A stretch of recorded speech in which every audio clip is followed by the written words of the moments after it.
Are you ready for another bedtime story? Here we have Max and the Big Fat Lie. Max and the Big Fat Lie, a book about telling the truth.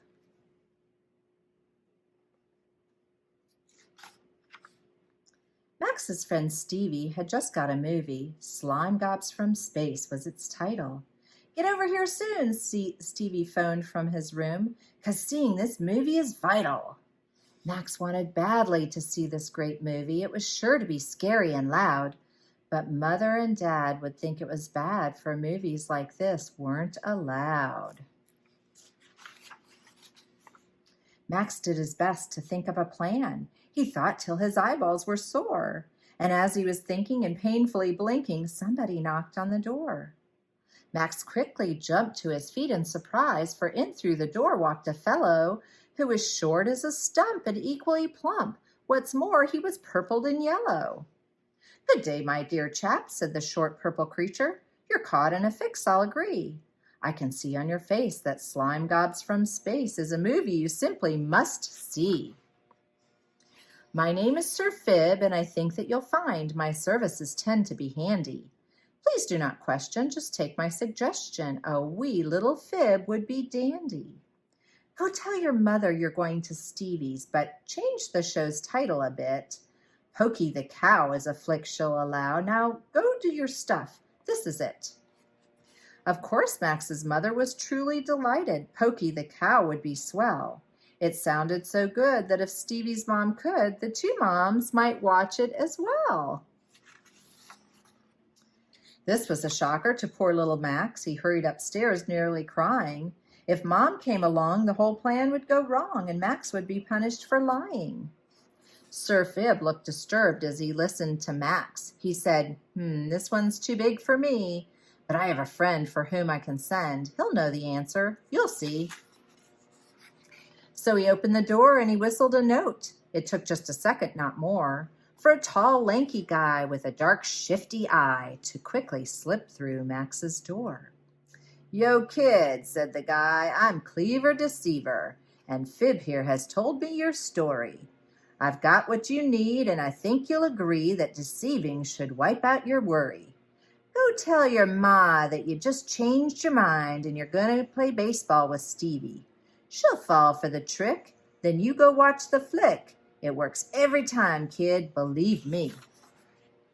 Max hurried off with his new improved lie, which Mother believed right away. She showed not a doubt, but when Max turned about, she had something awful to say. "Since you'll be playing with Stevie Malone," Mom mentioned while feeding the cat, "his mother and I could just visit a while. I've been meaning to stop for a chat." Max felt quite ill as he slithered upstairs. This was a problem indeed. If Mother dropped by, he'd be caught in his lie, which was growing as fast as a weed. Cleaver Deceiver turned terribly pale when he heard about Mother's new plan. "She's a foe I can't beat," he cried in defeat, "but I know a fellow who can." He leaned out the door, and peering both ways, he called out, "Hey, yo, Big Fat Lie!" And soon came a rumble, a thump, and a stumble that felt like a train rolling by. The creature was giant, all green and red spotted. It just barely squeezed through the door. When it sat on the bed, the whole house shook instead, and the mattress sank down to the floor. "So this is the kid with the problem," it said. "A problem that I'll take away. My name's Big Fat Lie, and I'll tell you why. It's because I know just what to say. Go tell your mother that Mrs. Malone has got the Mongolian measles. Their phone's disconnected, her toe is infected, and the house was just treated for weasels. Tell her you'd much rather pedal your bike than have your mom give you a ride. Then she won't know where you boys really go watching the Slime Gobs inside." Plodding his way down the stairs, Max recited his practiced new Big Fat Lie. His kneecaps were shaking, his stomach was quaking, but he had to give it a try. Mother, he said as he tried to stay calm, I fear there's been complications. Mrs. Malone is no longer home. She's gone off to visit relations. Their phone's disconnected, their poodle got sick, and the house was attacked by a shark. So Stevie and I have just changed our minds. We're going to ride bikes in the park. Stevie had already set up the movie by the time Max snuck up to his room. They pulled down the shade and built a blockade, and the room was as dark as a tomb. Each time he heard talking or someone's shoes walking, Max thought for sure he'd be caught. He was in such a worry, the movie seemed blurry. It wasn't such fun as he thought. Max thought he felt someone's breath on his neck, so he turned and he got a surprise. It was Sir Phib and Cleaver, that clever deceiver, and the breath that he felt was the lies. After a while, he could take it no more. He jumped to his feet in a panic. He raced his bike home, but he wasn't alone, for the weight on his bike was titanic. On the back of his bike were Sir Phib and Deceiver, and heavier still was the lie. Whatever you do, said the lie, turning blue, don't look your mom in the eye. Tell her that you were attacked by a tiger and trapped in a telephone booth.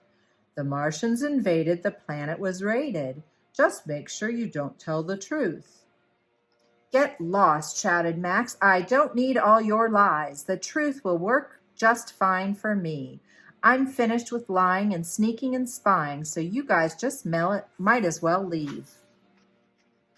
At that very moment, in one mighty flash, the lie and his friends disappeared. Max felt more relieved than you could have believed, for now Max's conscience was cleared. Max told his mom of the lies he'd made up, how he'd been sneaky and bad. He said he was sorry and she needn't worry. He learned from the lesson he'd had.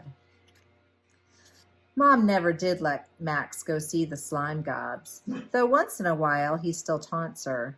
But Max doesn't lie, and we all know why. A lie's like a big ugly monster. The Lord detests lying lips, but he delights in men who are truthful. Proverbs 12:22. The end.